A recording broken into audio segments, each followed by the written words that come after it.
kita mendengarkan firman Tuhan, marilah kita berdoa. Kami bersyukur Tuhan atas anugerah-Mu di pagi hari ini.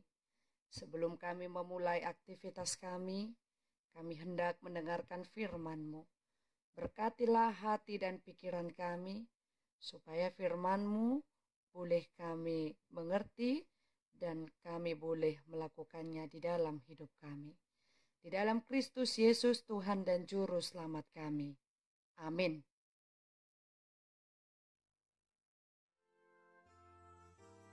Bapak Ibu yang dikasihi Yesus Kristus, firman Tuhan yang menyapa kita pada pagi hari ini tertulis dalam kitab Ibrani pasal 7 ayat 24. Demikianlah bunyinya. Tetapi karena ia tetap selama-lamanya, imamatnya tidak dapat beralih kepada orang lain. Demikianlah firman Tuhan. Pada zaman perjanjian lama ada banyak imam besar. Namun tidak satu pun dari mereka yang menjabat untuk selamanya. Fungsi imam dalam perjanjian lama adalah sebagai pengantara atau perantara umat dengan Allah. Namun karena ketidaksempurnaan imam terdahulu, maka diperlukannya lah imam yang sempurna yang tidak bercacat, yaitu Yesus Kristus. Keimaman Yesus dipilih berdasarkan keabadiannya dan sumpah Allah yang ditetapkan baginya untuk menjadi juru selamat manusia. Ia adalah imam besar agung yang tiada bercacat dan bernoda, kudus dan sempurna. Karena kesempurnaannya menjadi imam besar, maka dia juga dengan sempurna menyelamatkan kita dari segala dosa kita. Beberapa hal yang dapat kita renungkan bersama pada nats kita ini, yaitu yang pertama, Kristus memiliki hidup untuk selama-lamanya. Kristus tetap selama-lamanya. Imamatnya tidak dapat beralih kepada orang lain, karena ia memiliki hidup yang tiada akhir. Yesus tidak seperti imam besar Harun atau imam-imam besar lainnya. Ya, kita sudah tahu bahwa Yesus mati di kayu salib, namun ia bangkit dari antara orang mati mengalahkan kematian. Kristus yang telah bangkit itu berkata, "Aku telah mati, namun lihatlah, aku hidup sampai selama-lamanya." Imam Agung itu hidup untuk saya dan saudara. Hidup di dalam semua kepenuhan kuasa dan kemuliaan. Dan ia mempersembahkan hidupnya untuk memelihara jiwa saya dan saudara dari setiap kejahatan.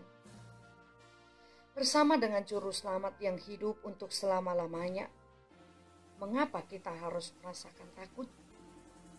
Di minggu-minggu Pasion ini, minggu yang mengingatkan kita akan penderitaan Yesus Kristus yang menyerahkan dirinya dan nyawanya sebagai korban persembahan. Dia menegaskan sendiri bahwa dia adalah imam agung itu yang memberikan dirinya sebagai korban penebusan untuk umat berdosa.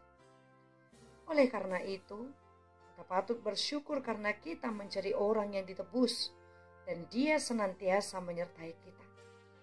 Pengharapan kita saat ini kepada imam besar itu adalah bahwa dia senantiasa menyertai, menguatkan, dan meneguhkan kita dalam menghadapi setiap tantangan, pergumulan, terlebih dalam menghadapi wabah virus corona COVID-19 ini.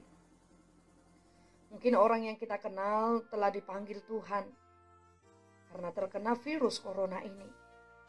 Ada juga keluarga, tetangga, saudara yang kita kasihi saat ini sedang berada dalam ODP atau orang dalam pemantauan dan sedang berada dalam PDP pasien dalam pengawasan. Kita harus yakin semuanya itu adalah sepengetahuan imam agung itu. Yakinilah bahwa dia akan memulihkan dunia ini. Dia akan memulihkan keluarga kita, saudara kita. Dia akan memulihkan bangsa dan negara kita dari wabah virus corona ini. Poin yang kedua, Kristus menjadi pengantara kita untuk selama-lamanya. Kalau kita baca di ayat 25 dalam pasal ini dikatakan, sebab ia hidup senantiasa untuk menjadi pengantara mereka. Yesus, Imam Agung itu, juga mendoakan kita, saudaraku, dari wabah virus corona yang masif ini. Dan bukan untuk mereka ini saja aku berdoa, tetapi juga untuk orang-orang yang percaya kepadaku oleh pemberitaan mereka. Kristus selalu mendoakan kita, asalkan kita senantiasa percaya dan berharap kepada Dia. Kristus yang menjadi juru selamat memiliki janji yang pasti bagi kita, orang yang setia dan percaya, yaitu barang siapa yang percaya, maka dia tidak akan beroleh hidup yang binasa, melainkan hidup yang kekal. Amin. Selamat pagi. Tuhan Yesus memberkati kita semuanya. Salam sehat untuk kita semua. Marilah kita berdoa.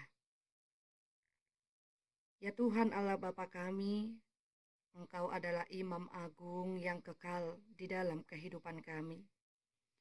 Kiranya keagungan-Mu dan kebesaran-Mu senantiasa memberkati hidup kami.